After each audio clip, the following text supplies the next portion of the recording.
এইবাৰ মই cricket player হ'ম বুলি ভাবিছো। মই বোলো দেউতা ক্ৰিকেট প্লেয়াৰ বনিম, কেইটামান বল কৰিব বল, ভাগ বুলি কৈ উঠি গ'ল। তাৰপিছত মোৰ লগৰটো আমাৰ ঘৰলৈ আহিলে, মই চব কথা বুজাই দিলো তাক। সি অ'কে বুলি ক'লে। মই বোলো ৰ তেতিয়াহ'লে মই গাৰ্ডবোৰ পিন্ধি আহো। গাৰ্ডযোৰ পিন্ধি আহিলো, ষ্টাম্প লগালো, আঁচ টানিলো। মই বোলো এবাৰ ৰেডি, এবাৰ বল মাৰ। তাৰ হাতত হেনো বলে নাই। বৰটেঙা বল এটা ছিঙিলো, বল মাৰিব লৈছে। মই পিছখন মিলাই লৈছো ভালকে। বল মাৰিছে,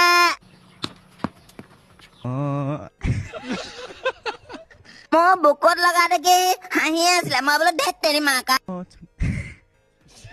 এটা বল মিষ্টেক হৈ গ'ল। মই বোলো এইটো কিপাৰে ধৰিব পাৰেতো।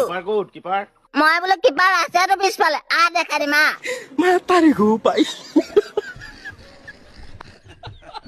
মই বোলো এবাৰ তই বল মাৰিয়ে থাক। লাষ্টৰ বলটো জেগাতে লাগিলে, জ্বৰ উঠি গ'ল।